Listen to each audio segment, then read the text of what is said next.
Vajrasana. What you need for this pose, or these poses I should say, is a sticky mat. I'm going to ask you to fold your sticky mat in half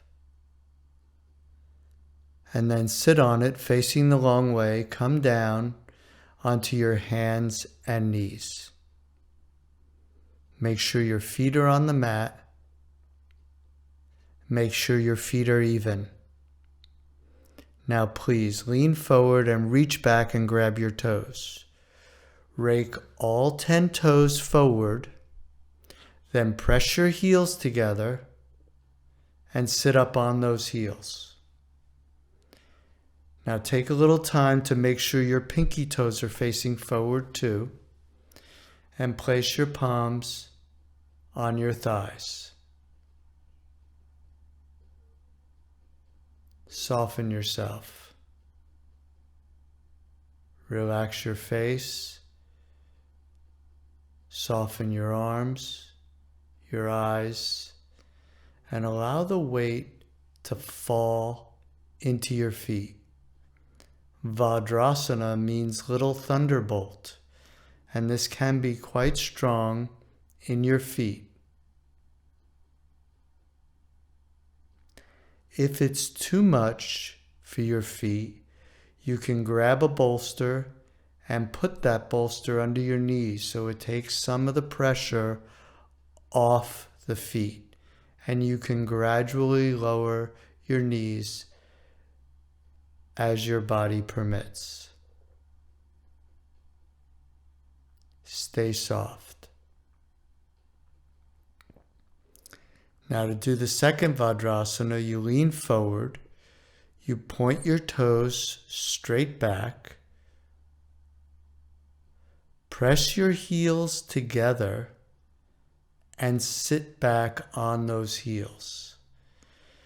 So the first Vajrasana stretches the bottom of your feet. The second Vajrasana stretches the top of your feet. These are great poses for the ankles, for the knees, for the hips. Vajrasana is considered preparation for Virasana.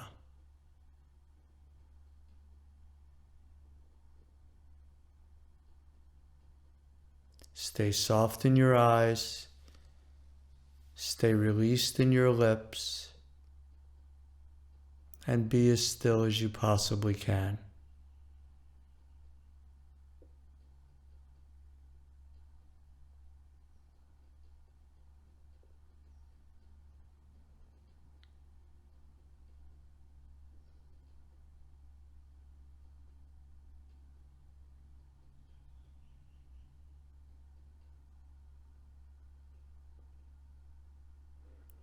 Very slowly place your hands on the mat, come forward, take your right foot and place it over your left arch, with your left foot pointing to the right and your right foot pointing to the left. Sit on your heels. You might have to fidget a little bit to find the perfect spot. And how do you know what the perfect spot is? It's actually the spot that is the most sensitive.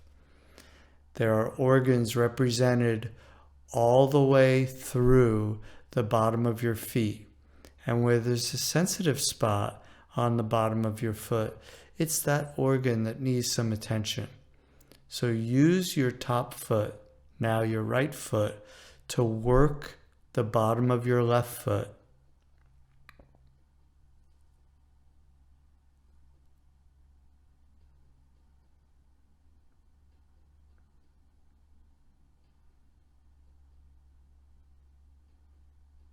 Make sure you're not leaning forward. Make sure you stack your shoulders directly above your hips or even a little bit further back, just so you utilize all the pressure that you can from the weight of your body.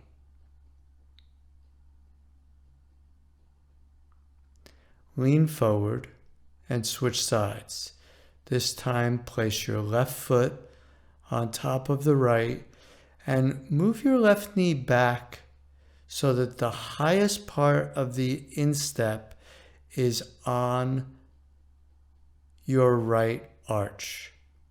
So it's the left foot pushing into the right foot. The left knee is further back than the right knee, and you sit on your heels, letting your weight release.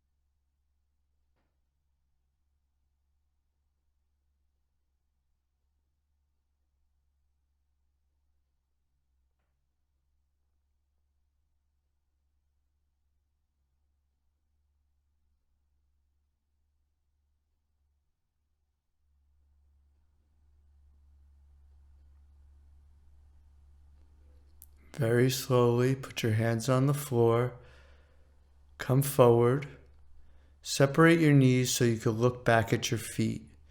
Touch your big toes together with your heels wide and walk your hands back. See if you could tuck your buttocks under and forward so your buttocks is in front of your feet. Once your sitting bones are down, touch your knees together and push your big toes toward the midline so just the very tip of the toe is touching each other. Let your weight fall.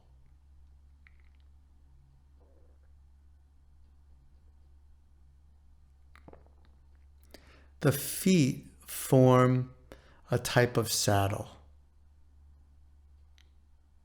so that wraps around your pelvis and you feel very secure, very stable in this pose.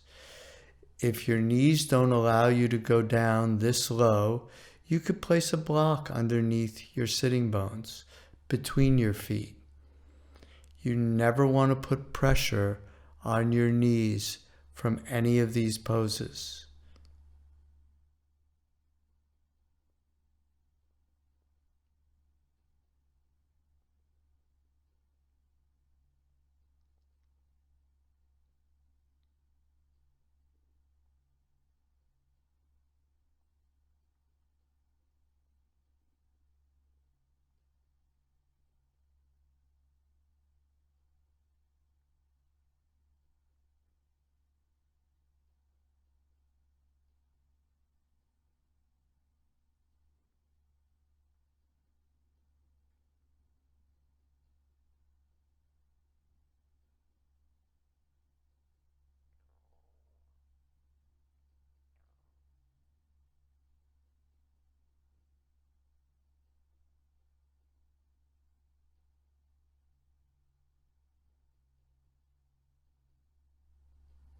Now very slowly place your hands on the floor, come up.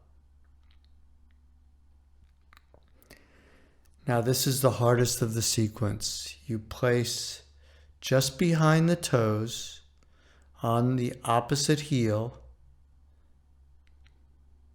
So your right foot is pointing completely to the left. Your left foot is pointing completely to the right, and you're sitting on your top foot. Be careful here. This pose is strong. If your hips aren't open, it could put pressure on your knees. Try to stack your torso directly over your pelvis. Look straight ahead with your hands on your knees. Soften your face.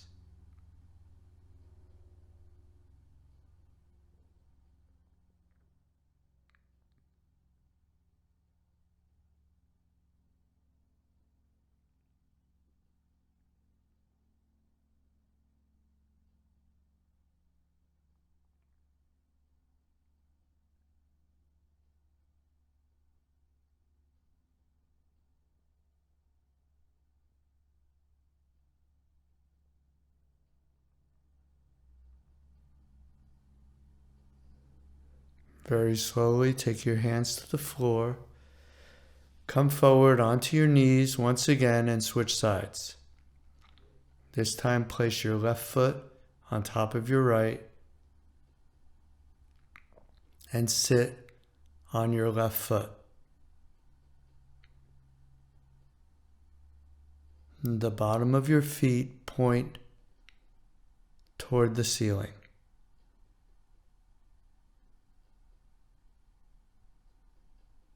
Lean back so your torso is directly over your hips, even further back just a little bit, so the weight sinks all the way down into the feet.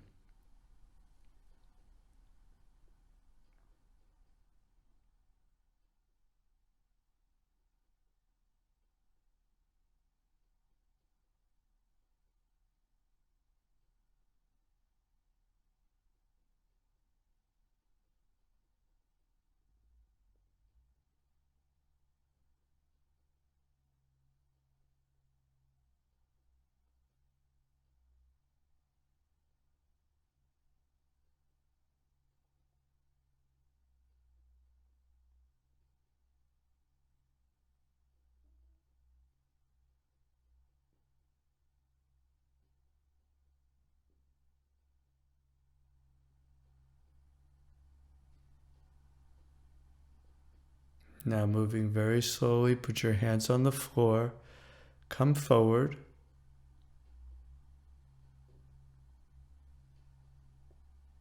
find a neutral position and soften there.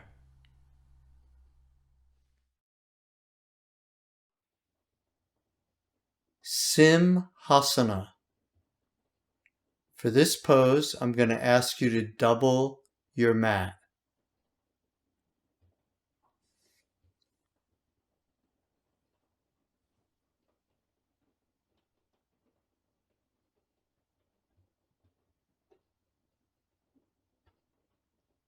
Kneel down on the mat. Cross your ankles. Point your feet out to either side and sit down on your heels. Place your hands on your knees or your thighs, depending on your arm length. Draw your shoulders down your back. Allow your head to be soft.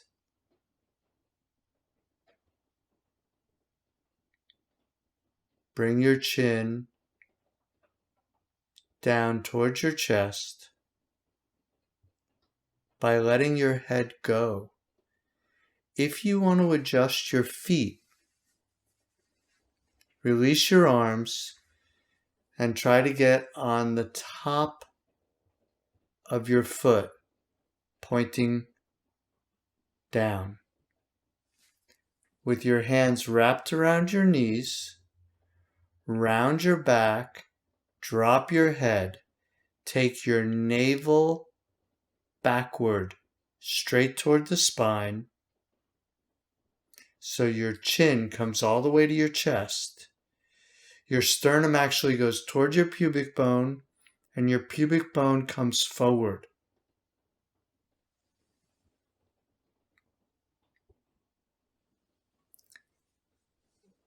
Inhale, come up, switch the cross legs, sit back down on your heels.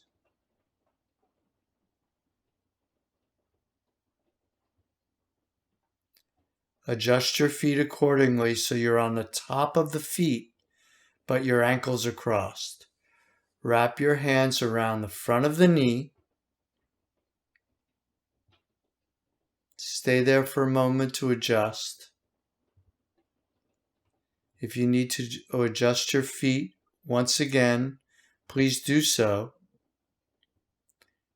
Wrap your hands around the front of your knee. And then here we go. Inhale deeply.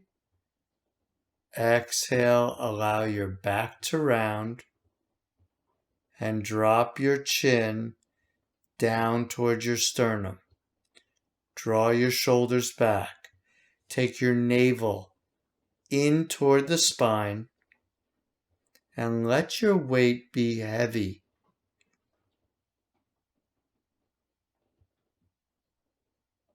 The point that you're touching your shin bones on is where the liver, spleen, and kidney cross. It's somewhat sensitive. When you're ready, come up, uncross your feet, sit back on your heels, and rest.